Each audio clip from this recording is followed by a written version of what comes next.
नमस्कार। आज हम करेंगे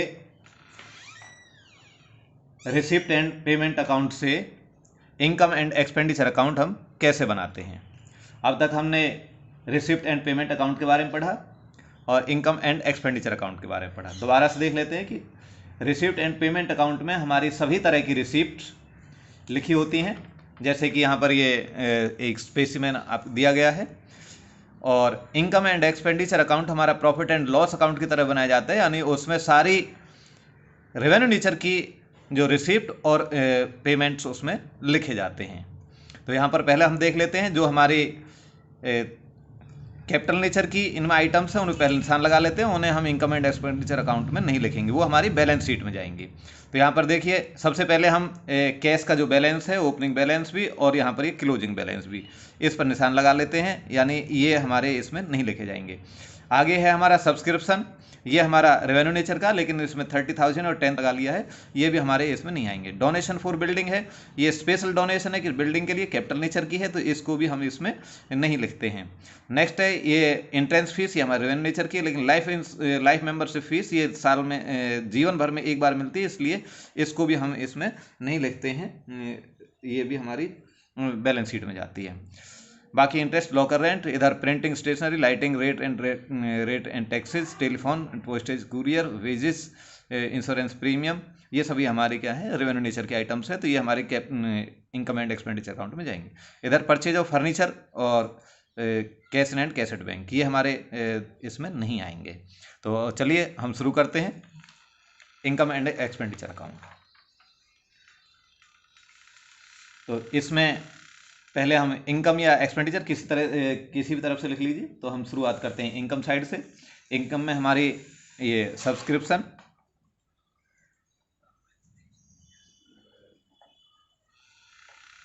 ₹2,25,000। एंट्रेंस फीस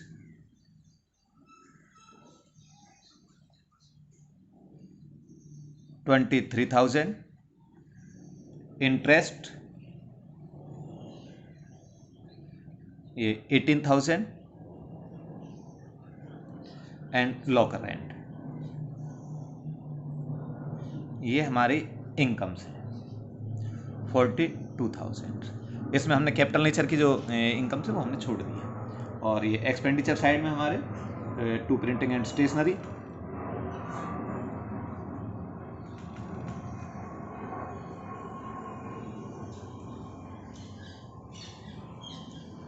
ये हमारी 38,750। नेक्स्ट है लाइटिंग, ये 2, अब तो आजकल लिखना इतना जरूरी नहीं है। लाइटिंग ये हमारी 26,250। रेट एंड टैक्सेस ये 17,000। और telephone charges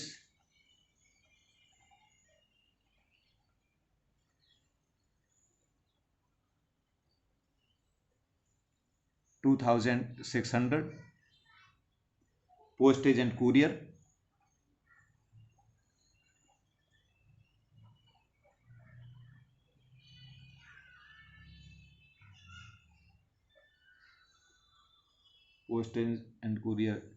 $2,000। Wages and salary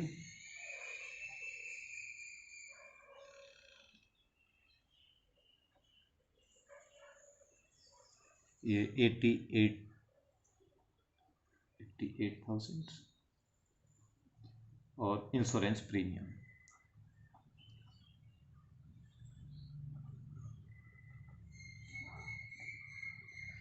ये हमारे हैं 15,000।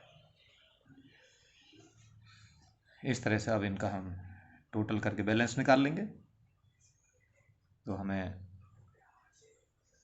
देखने से पता लग रहा है कि हमारी इनकम साइड हमारी ज़्यादा है इसमें, तो इनका टोटल करेंगे हम। टोटल हमारा आता है 3,08,000।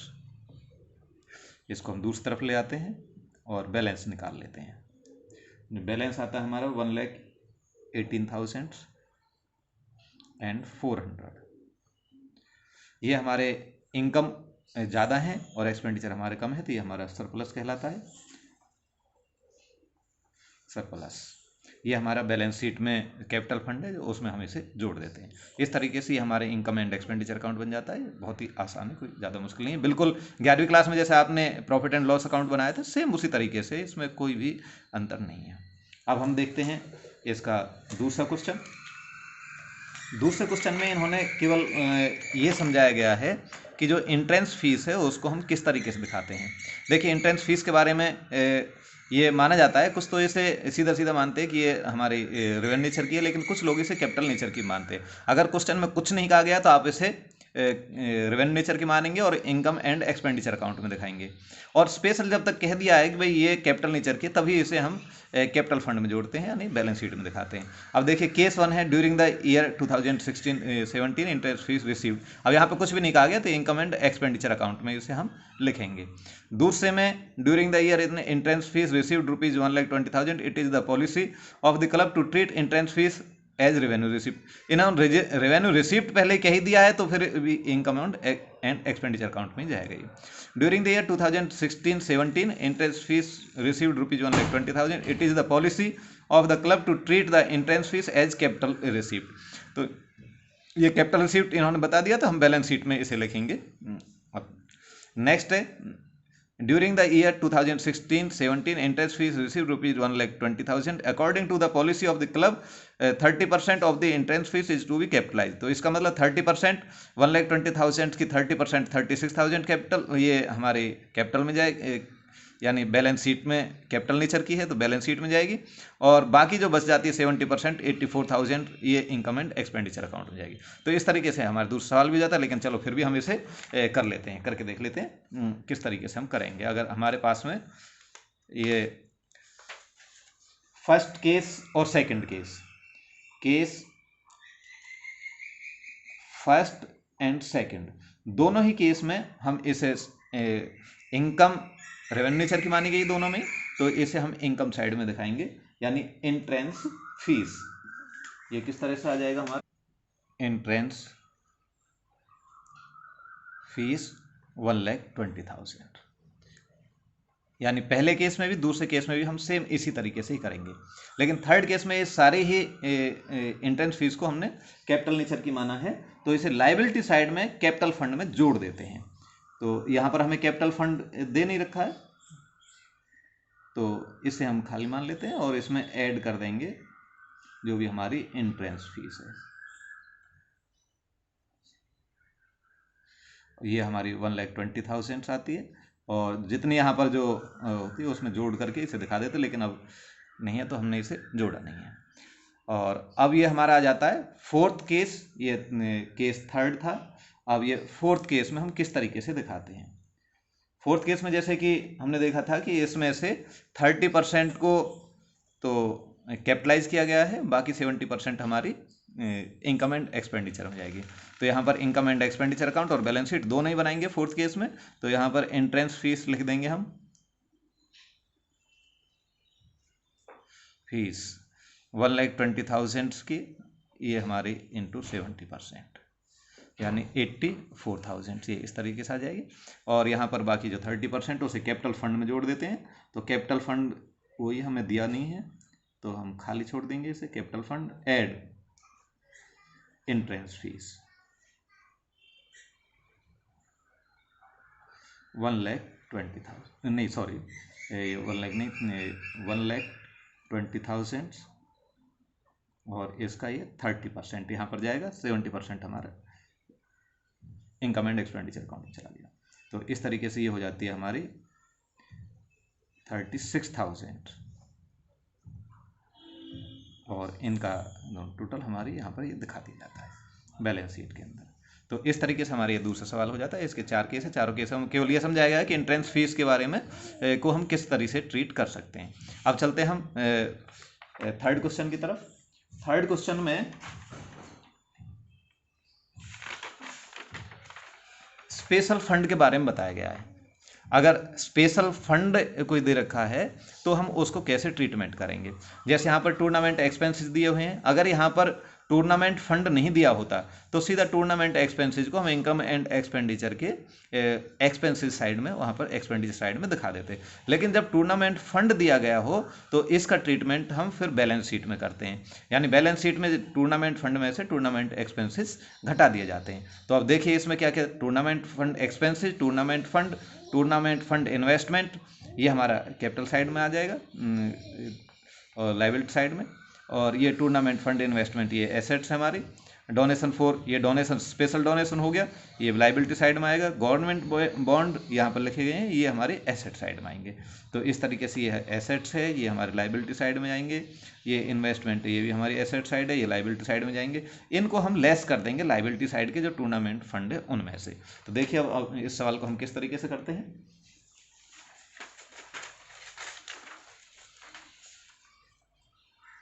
सबसे पहले हम, ये क्वेश्चन नंबर हमारा थर्ड है, ये क्वेश्चन थर्ड, टूर्नामेंट फंड, इसमें सबसे पहले दिया गया है टूर्नामेंट फंड को सबसे पहले लिख लेते हैं। ये है हमारे ₹2 लाख, इसमें से लेस कर देंगे हम टूर्नामेंट एक्सपेंसेस को।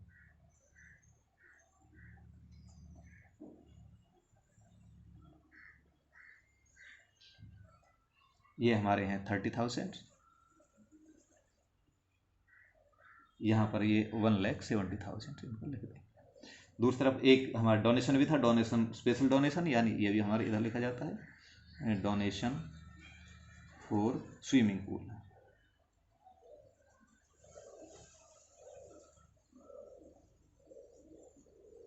ये हमारे 3 लाख रुपीज दिखाई गए। एसेट साइड में हमारे आ जाते हैं tournament fund investment.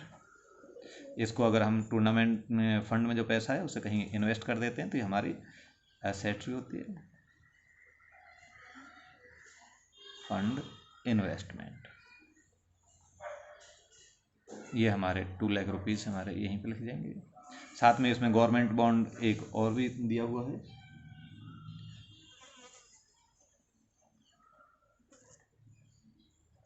Government bonds, ये हैं हमारे 50,000 रुपीज़ के।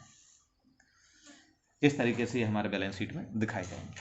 अब देखते हैं इसमें कई बार कुछ थोड़ी सी चीज़ें और बढ़ा देते हैं। बढ़ा क्या देते हैं, अगर इस पर इंटरेस्ट लिखा हो, यहाँ पर आगे इंटरेस्ट लिखा रहता है तो वो हमारे इंटरेस्ट ड्यूर हो जाता है। उसका हम ट्रीटमेंट कैसे करेंगे, उसको हम क्वेश्चन जो 4th इलस्ट्रेशन है उसमें हम समझ लेते हैं। अब पहले हम क्वेश्चन देख लेते हैं एक बार। ये हमारा 4th क्वेश्चन है, इसमें थोड़ा सा चेंज हुआ है। यहाँ स्पोर्ट्स फंड दिया गया है 10% स्पोर्ट्स फंड इन्वेस्टमेंट ऑन 1 अप्रैल, तो यहाँ इसको 10% का इंटरेस्ट भी दिया गया है। इसका मतलब हमें यहाँ पर ये 50,000 की इनकम भी होनी है, इंटरेस्ट हमारा प्राप्त होना है। लेकिन interest received on sports fund ₹37,500 ये तो रिसीव हो गए हैं, और जो बाकी बच जाते हैं हमारे 37,500, तो ये 12,500 ये एक्रूड इंटरेस्ट है। ये भी हमारी एसेट साइड में दिखाएंगे और इसको भी हम लेंगे, क्योंकि साल की इनकम तो हमारी पूरी 50,000 है, तो पूरे 50,000 रुपये ही लेंगे। ये डोनेशन फॉर स्पोर्ट्स फंड, ये स्पोर्ट्स फंड के लिए एक और डोनेशन आया तो ये स्पोर्ट्स फंड में जुड़ जाएगा। स्पोर्ट्स फंड प्राइज अवार्डेड, ये एक्सपेंसेस ये घट जाएंगे, और ये भी हमारे नीचे एक्सपेंसेस दिए गए हैं, एक्सपेंसेस ऑन स्पोर्ट्स इवेंट्स, तो इनको भी हम घटा देंगे। तो इस तरीके से देखिए अब हम कैसे बनाते हैं। ये यहाँ पे सबसे पहले हम लिख लेंगे स्पोर्ट्स फंड,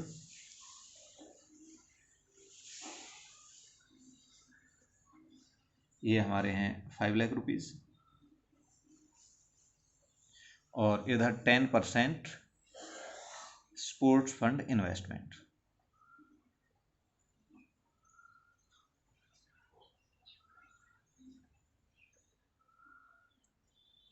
ये भी हमारे 5 लाख रुपीज़ हो जाएंगे। नेक्स्ट, अब इसमें हमारे जो इंटरेस्ट रिसीव हुआ है उसे जोड़ देते हैं हम, ऐड इंटरेस्ट रिसीव्ड ₹37,500, साथ में हम ये अभी कैलकुलेट किया था एक्रूड इंटरेस्ट,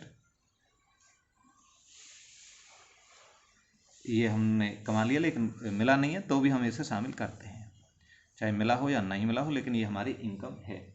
इसके बाद में हमारा आ जाता है डोनेशन फॉर स्पोर्ट्स फंड। इसके लिए हमें डोनेशन भी मिला हुआ है।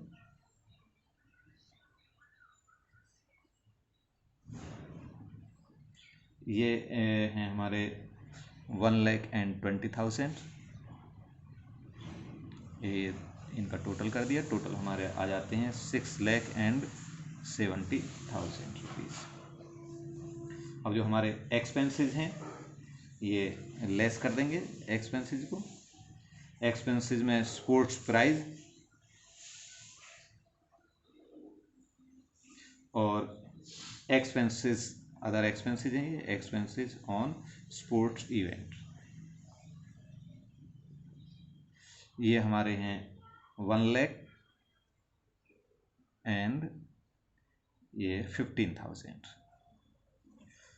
इनको दोनों को जोड़ करके 1,15,000 लेस करेंगे तो ये हमारे आ जाते हैं 5,55,000। दूसरी तरफ जो इधर हमने लिखे हैं एक्रूड इंटरेस्ट, एक्रूड इंटरेस्ट हमारी एसेट्स भी है इनकम होने के साथ साथ में, तो इसे एक्रूड इंटरेस्ट एसेट साइड में भी ये दोनों तरफ आएगी। ये 12,500। इस तरीके से ये हमारा जो चौथा क्वेश्चन है ये भी हमारा हो जाता है।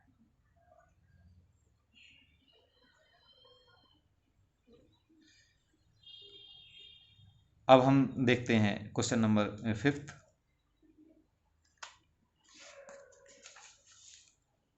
पहले पढ़ लेते हैं।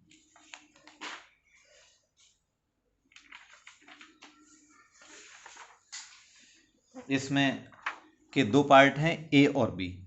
ए पार्ट में बिल्कुल ये हमारे थर्ड क्वेश्चन की तरह ही है, थर्ड और फोर्थ की तरह, कोई नया इसमें कोई चीज़ नहीं है। लेकिन बी में थोड़ा सा इसमें ट्विस्ट दिया गया, तो उसको समझने के लिए पहले हम ए पार्ट को भी हम कर लेते हैं। मैच एक्सपेंस दिए गए, मैच फंड दिया गया, डोनेशन दिया गया, सेल ऑफ मैच टिकट, ये भी हमारे इनकम है। डोनेशन इनकम इसे भी जोड़ देंगे और सेल ऑफ मैच टिकट है इनको भी हम जोड़ देंगे और मैच एक्सपेंसेस इसमें से घटा देंगे।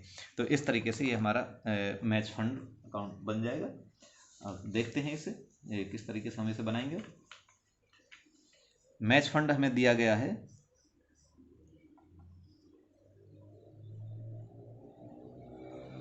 Match fund ₹4 lakh. इसमें हम ऐड कर देंगे डोनेशन और सेल ऑफ मैच टिकट जो हमारी इनकम बनी है।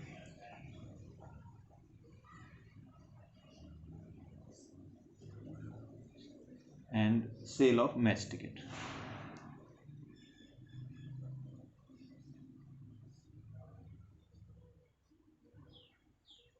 ये हमारे हो जाते हैं 2,40,000 एंड 3,60,000। इनका जो टोटल है ये हमारा बन जाएगा 10 लाख रुपीज़। और हमारे मैच एक्सपेंसेस हैं जो वो हमारे 8 लाख रुपीज़ है। इस तरह से हमारे 2 लाख रुपीज़ का ये सरप्लस बचता है, जिसे हम बैलेंस शीट में एसेट लायबिलिटी साइड में दिखा देते हैं 2 लाख रुपीज़। तो यहाँ तक तो कोई बात ही नहीं थी, जैसा हमने चौथा क्वेश्चन किया वैसा ये क्वेश्चन है, पांचवा क्वेश्चन भी जो हमारा। लेकिन इसमें जो बी पार्ट है उसमें थोड़ा सा ट्विस्ट दिया गया है, वो समझने की बात है, केवल उसी वजह से क्वेश्चन दिया गया है। What will be the effect if match expenses go up by ₹2,50,000 other things maintain the same.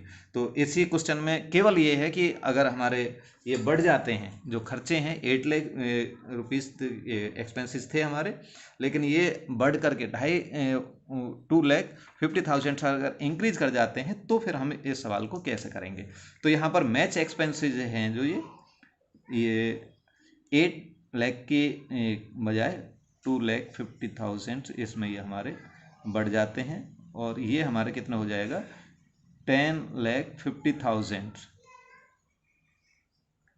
अब इसका मतलब क्या, ये हमारे जो मैच फंड है 10 लाख रुपीज़ का, उससे ज़्यादा एक्सपेंसेस हो गए।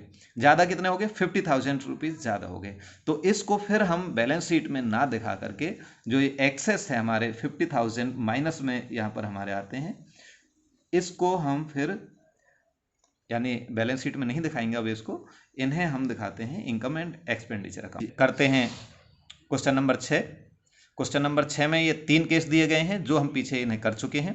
अब पहले केस में यहाँ पर दिया गया है प्राइज अवार्डेड, तो prize awarded income and expenditure account में 5,000 रुपीज़। केस में जैसे कि हमने देखा था अभी, वहाँ प्राइज फंड दिए गए हैं वो हमने लिख लिए, लाइबिलिटी साइड में डोनेशन रिसीव्ड वो लिख लिया है, और यहाँ पर प्राइज अवार्डेड हैं ये 5,000 रुपीज़ के, यहाँ ये हमारे बच जाते हैं 42,200।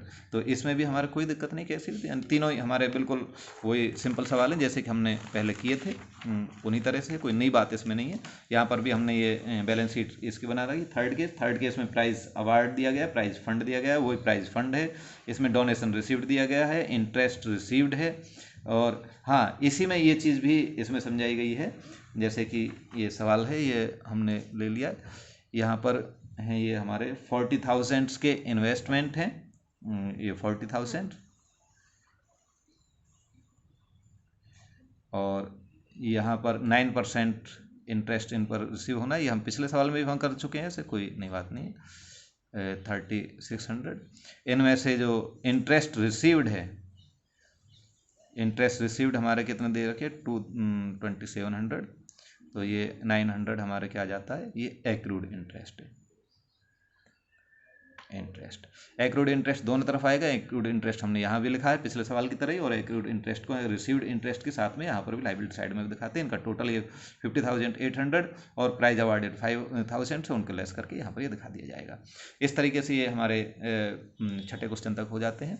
अगर आपको कहीं इसमें कोई समस्या है, कुछ चीज़ समझ में नहीं आई है, तो आप कमेंट बॉक्स में लिखें, उनको आगे सुधार कर दिया जाएगा, कमेंट बॉक्स में ही आपको जवाब दे दिया जाएगा। धन्यवाद।